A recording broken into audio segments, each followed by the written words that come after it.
एक गांव में एक आलसी आदमी रहता था। वह इतना आलसी था कि वह अपना कोई भी काम समय पर नहीं करता था। वह अक्सर सुबह देर तक बिस्तर पे पड़ा रहता और फिर जब उठता तो कभी यहाँ बैठता, कभी वहां बैठता, कभी इससे बातें करता तो कभी उससे बातें करता, कभी बच्चों के साथ खेलने लग जाता तो कभी सुबह सुबह ही गैर जरूरी काम करने लग जाता। तो इस तरीके से वह अपना सुबह का समय व्यतीत कर देता और फिर जब दोपहर नजदीक आने लग जाती तो सोचता कि अब तो दोपहर होने वाली है, इसीलिए स्नान करके पहले भोजन कर लेता हूँ, फिर काम करूंगा। फिर जब वह भोजन कर लेता तो सोचता अभी थोड़ी देर आराम कर लेता हूँ, फिर काम में लग जाऊंगा। जब वह आराम करने के लिए लेटता तो उसे नींद आ जाती और वह 1.5-2 घंटे की गहरी नींद में चला जाता। जब वह नींद से जागता तब तक शाम का समय नजदीक आ जाता और वह सोचता अभी थोड़ी देर में काम शुरू करूंगा। लेकिन आदत से लाचार वह फिर कोई गैर जरूरी काम पकड़ लेता या फिर किसी मित्र या पड़ोसी से गप्पे मारने लग जाता या फिर कहीं आसपास घूमने निकल जाता। इस तरीके से उसकी शाम भी बीत जाती और रात आ जाती। रात में भोजन के पश्चात जब वह सोने के लिए जाता तो वह आत्मग्लानि से भर जाता। उसे यह सोचकर बड़ा दुख होता कि मेरा आज का दिन भी यूं ही बर्बाद हो गया। वह रात को यह निश्चय करके सोता कि मैं कल सुबह जल्दी उठकर अपने काम पर लग जाऊंगा। किसी भी प्रकार का टाल मटोल नहीं करूंगा और न ही आलस्य करूंगा। लेकिन जब सुबह होती तो उसका आलस्य फिर उसे घेर लेता। उसका बिस्तर छोड़ने का मन नहीं करता। वह देर से उठता और आदतन वह सारे काम करता जो उसने पिछले दिन किए थे। तो इस तरीके से वह आलस्य और टाल मटोल के चक्कर में फंस चुका था। ऐसा नहीं था कि वह कुछ करना नहीं चाहता था या फिर आलस्य के अपने इस चक्कर को तोड़ना नहीं चाहता था।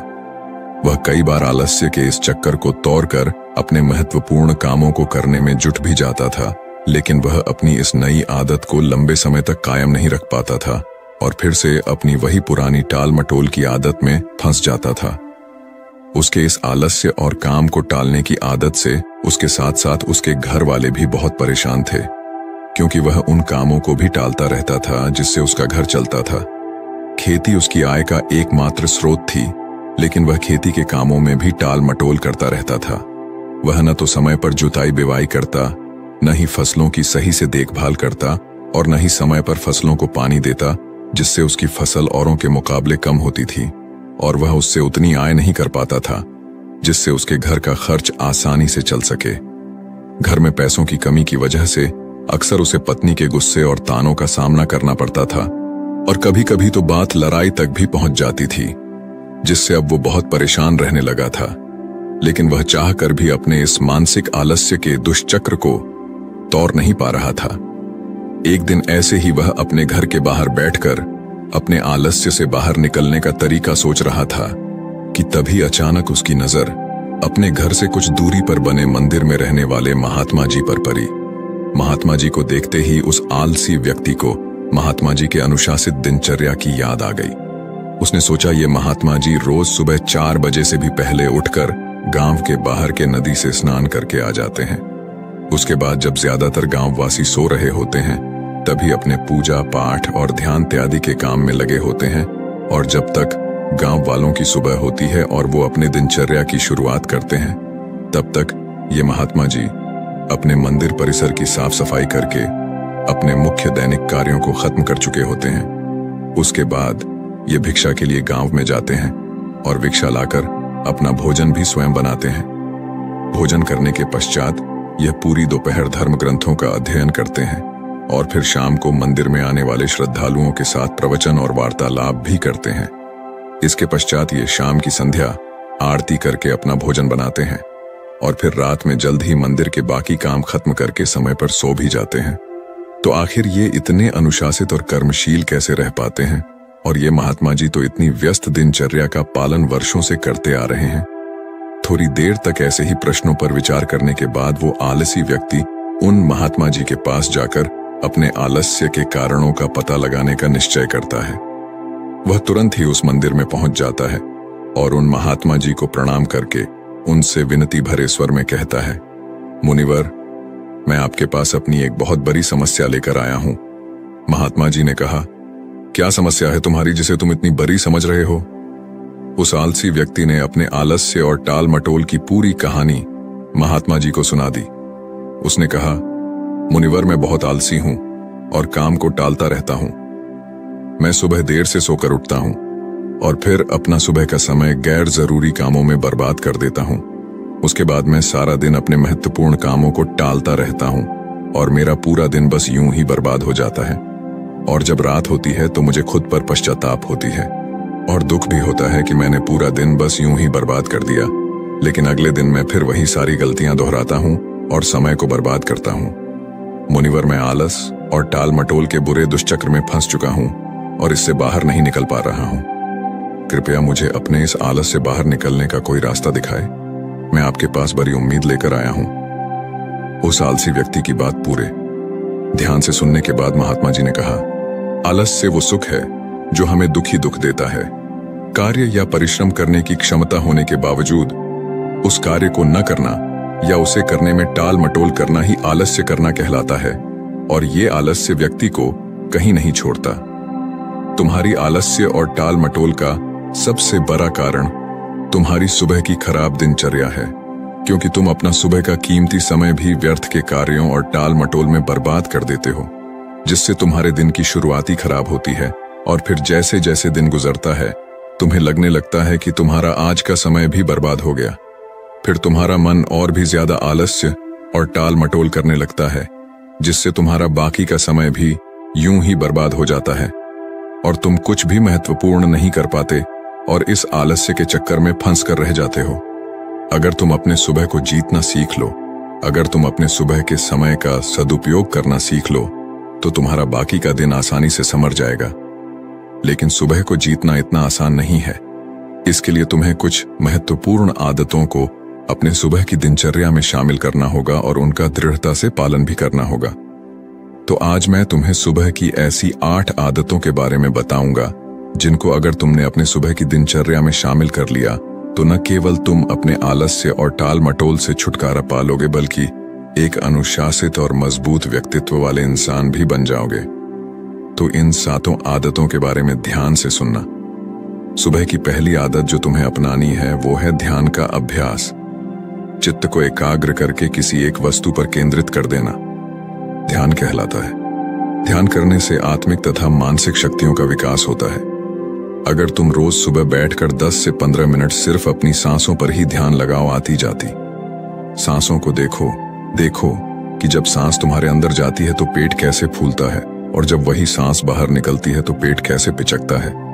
देखो कि सांस पेट से चल रही है या सीने से सांस दाईं नाक से ज्यादा चल रही है या बाईं नाक से।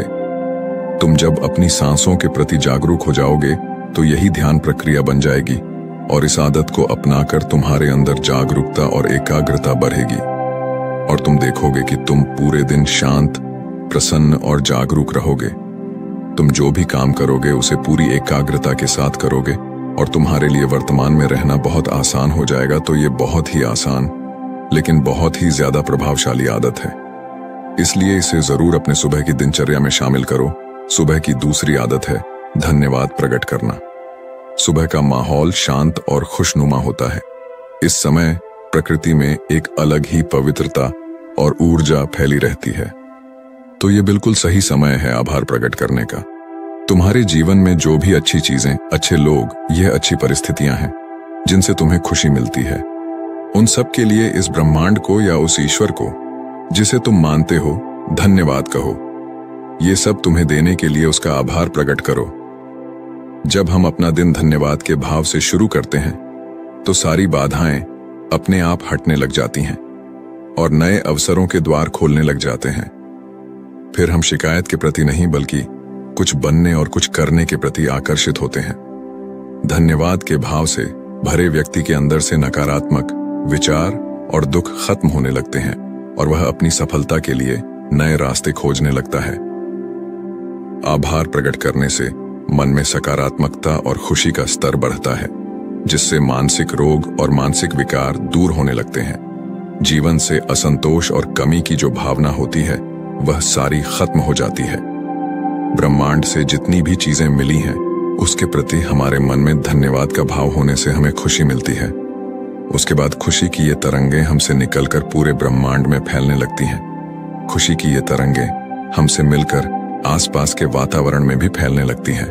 जिससे हमारे साथ साथ पूरा ब्रह्मांड खुश हो जाता है। साथ ही आभार प्रकट करने से हम अपने आसपास के लोगों के प्रति हमेशा धन्यवाद से भरे रहते हैं, जिसकी वजह से लोगों की नजर में हमारी जो छवि होती है वह अच्छी हो जाती है। लोग हमको एक अच्छे और भले इंसान के रूप में देखने लगते हैं। इससे यह होता है कि जो भी हमसे मिलता है वह हमारा दोस्त बन जाता है और हमको पसंद करने लगता है। संक्षिप्त में कहें तो रोज धन्यवाद प्रकट करना जीवन में सुख, शांति और समृद्धि के द्वार खोल देता है। इसी तरह तीसरी आदत है व्यायाम। व्यायाम यानी कसरत करना बहुत ही जरूरी है। अपनी सुबह की दिनचर्या में व्यायाम या योगासनों को शामिल करना व्यक्ति को चमत्कारिक रूप से बदल कर रख देता है। नियमित रूप से व्यायाम करने से व्यक्ति का मन बहुत ही प्रसन्न और उत्साहित रहता है। दिन भर शरीर में ऊर्जा बनी रहती है, शरीर मजबूत और आकर्षक बनता है, खाया पिया शरीर पर लगता है। एक नियमित रूप से व्यायाम करने वाला व्यक्ति लोगों की भीड़ में भी सबसे अलग नजर आता है। व्यायाम शरीर की कमजोरी, जकड़न और थकान को दूर करके व्यक्ति के आलस्य को खत्म करता है। साथ ही यह व्यक्ति को अनुशासित भी बनाता है। व्यायाम करने से मानसिक तनाव और चिंता में कमी होती है, क्योंकि ज्यादातर व्यक्तियों को अधिकतर चिंता तो अपने शरीर और स्वास्थ्य को लेकर बनी रहती है। लेकिन व्यायाम करने से व्यक्ति का शरीर स्वस्थ बना रहता है, इसलिए उसकी चिंताएं और परेशानियां भी कम हो जाती हैं। तो तुम्हें अपनी दिनचर्या में व्यायाम को जरूर शामिल करना चाहिए, और वो भी कम से कम 30 मिनट रोज सुबह में। चौथी महत्वपूर्ण आदत है अच्छी किताबें पढ़ना। दुनिया में जितने भी महान और सफल लोग हुए हैं, उन सब में एक आदत होती है कि वो सभी अच्छी किताबें पढ़ने के शौकीन होते हैं। वो अपने काम या शौक से जुड़ी किताबें पढ़कर लगातार कुछ नया सीखते रहते हैं, जिससे वो दूसरे लोगों की तुलना में बहुत आगे निकल जाते हैं। किताबों को पढ़ना भी एक ध्यान है। जब हम अपनी मनपसंद किताबों को पढ़ने में इतना खो जाते हैं कि हमारे अपने आसपास की घटनाओं पर ध्यान ही नहीं रहता, तो यह भी एक ध्यान प्रक्रिया बन जाती है। इसीलिए जिन लोगों को ध्यान करने में समस्या होती है, उन्हें अपनी मनपसंद किताबें पढ़नी शुरू कर देनी चाहिए। किताबें पढ़ने के बहुत से फायदे हैं, जैसे इससे एकाग्रता बढ़ती है, दिमाग तेज होता है, तनाव कम होता है, जानकारी बढ़ती है, बात करने, बोलने और लिखने की कला विकसित होती है, कल्पनाशीलता बढ़ती है, याददाश्त बढ़ती है, अच्छी नींद आती है, अकेलापन दूर होता है और ये हमें एक बेहतर इंसान बनाती है। इसीलिए तुम्हें हर दिन सुबह या रात में सोने से पहले किताबें जरूर पढ़नी चाहिए। सुबह की 5वीं आदत है लक्ष्य निर्धारित करना। सुबह सुबह हमारा मन ज्यादा शांत और स्पष्ट होता है। हम ज्यादा स्पष्टता के साथ सोच सकते हैं। इसलिए दिन भर में क्या क्या काम करना है, कौन सा काम किसे सौंपना है या किस नए काम की शुरुआत करनी है, इन सब चीजों की योजना सुबह सुबह ही बना लेनी चाहिए। लक्ष्य निर्धारित करना इतना जरूरी क्यों है? क्योंकि हमारा मन इतना चंचल होता है कि वह एक दिशा में आगे बढ़ने के लिए तैयार नहीं होता, बल्कि जो मन को अच्छा लगता है उसी दिशा में कार्य करने के लिए हमें मजबूर करता रहता है। मन की इच्छाएं मौसम की तरह होती हैं, जो हर कुछ समय अंतराल के बाद बदलती ही रहती है। इसलिए मन की इन इच्छाओं को नियंत्रित करने के लिए लक्ष्य को निर्धारित करना बहुत आवश्यक होता है। जब हम लिखित रूप में अपना लक्ष्य निर्धारित कर लेते हैं, तो हमारा लक्ष्य हमें एकदम साफ साफ दिखाई देने लगता है, और लक्ष्य निर्धारण के द्वारा हम अपने मन पर काफी हद तक काबू भी पा लेते हैं। लक्ष्य निर्धारण के द्वारा हमें अपने मन को एक कार्य में केंद्रित और एकाग्रचित करने में मदद मिलती है। सुबह की छठी आदत है पानी पीना। सुबह उठते ही 2 या 3 गिलास पानी पीना शरीर के लिए अमृत का कार्य करता है। सुबह सुबह पानी पीने से पेट अच्छे से साफ होता है। शरीर में रात भर में जो भी पानी की कमी हुई है उसकी पूर्ति हो जाती है। सुबह अच्छे से पानी पी लेने से शरीर में दिन भर ऊर्जा और ताजगी बनी रहती है। सुबह ज्यादा पानी पीने का एक फायदा यह भी होता है कि फिर हमें दिन भर बार बार प्यास नहीं लगती। अगर शरीर में पर्याप्त पानी की मात्रा बनी रहती है तो इसके बहुत सारे फायदे भी होते हैं, जैसे इससे शरीर की अच्छे से सफाई हो जाती है, त्वचा चमकदार और सुंदर दिखती है, दिमाग तेजी से कार्य करता है, पाचन में सुधार होता है और शरीर का वजन नियंत्रित रहता है, जिससे शरीर को आलस्य और थकान कम होती है। इसलिए सुबह उठकर गुनगुना पानी पीना बहुत ही अच्छी आदत है। सुबह की 7वीं अच्छी आदत है कि सुबह का नाश्ता अच्छा और पौष्टिक हो। नाश्ता हमारे दिन का पहला भोजन होता है, इसलिए इसका पौष्टिक और अच्छा होना बेहद जरूरी है। अगर हम सुबह सुबह ही ज्यादा भारी, तेल युक्त या कोई ऐसा नाश्ता कर लेते हैं जो हमारे शरीर के लिए अच्छा नहीं है, तो हमें सुबह सुबह ही भारी पन और आलस से महसूस होने लगता है, जिससे हम अपने कामों पर सही से ध्यान नहीं दे पाते। और अगर हम भूख होने के बाद भी सुबह नाश्ता नहीं करते, तो फिर हमें कमजोरी, भूख और थकान सताने लगती है, जिसकी वजह से भी हमारा काम पर मन नहीं लगता। इसलिए अगर हमें सुबह भूख महसूस होती है तो अच्छा और पौष्टिक नाश्ता जरूर कर लेना चाहिए। लेकिन यह जरूरी है कि भूख लगे तो नाश्ता जबरदस्ती या फिर सिर्फ नियम पूरा करने के लिए नहीं करना है। इतना कहने के बाद महात्मा जी ने अपनी बात समाप्त कर दी और उस आलसी व्यक्ति ने भी महात्मा जी की बातों को ध्यान से सुनने के बाद उन 7 आदतों को अपने सुबह की दिनचर्या में शामिल करने का निश्चय कर वहां से चला गया। दोस्तों, आज के समय में एक और बुरी आदत है जिसकी वजह से लोगों की सुबह की दिनचर्या खराब हो जाती है, और वह आदत है उठते ही मोबाइल फोन पर लग जाना। आजकल तो लोगों की सुबह की शुरुआती मोबाइल के साथ होती है। उठते ही सोशल मीडिया पर लग जाते हैं, और सुबह के लिए इससे बुरा काम और कुछ हो ही नहीं सकता। आपको सुबह उठने के बाद 1.5 से 2 घंटे तक स्क्रीन को नहीं देखना होता है, इससे दूर रहना होता है। देखिए, मोबाइल हमारी सुविधा के लिए बनाया गया है और यह बहुत अच्छा है, लेकिन अगर यही मोबाइल हमें बीमार और कमजोर बना रहा है तो यह बहुत बुरा है, और यह हमारी कमजोरी है, क्योंकि मोबाइल खुद से उछलकर हमारे हाथों में नहीं आता। वो हम ही हैं, वो हमारी ही कमजोरी है जो इससे चिपके रहते हैं और फिर बोलते हैं कि मोबाइल का एडिक्शन छूट नहीं रहा। ऐसे दोष देने से कुछ नहीं होगा। हमें खुद को संभालना और सुधारना होगा, खुद पर नियंत्रण लाना होगा और सुबह के स्क्रीन टाइम को बिल्कुल खत्म करना होगा। न लैपटॉप, न टीवी और न ही मोबाइल। सुबह अलार्म के लिए भी मोबाइल का उपयोग नहीं करना।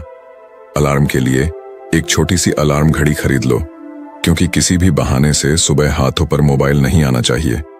तो ये थी वो 8 आदतें जिन्हें अगर आप अपनी सुबह की दिनचर्या में शामिल कर लेते हैं तो आपकी सुबह तो शानदार बनेगी ही, साथ ही आप अपनी जिंदगी में बहुत ही सफल और खुशहाल भी रहेंगे। तो दोस्तों, उम्मीद है इस वीडियो से आपको काफी कुछ सीखने को मिला होगा, और अगर कुछ सीखने को मिला हो तो हमारे इस वीडियो को लाइक, शेयर, चैनल को सब्सक्राइब जरूर कर लीजिएगा और साथ ही कमेंट में नमो बुद्धाय जरूर लिखिएगा। धन्यवाद।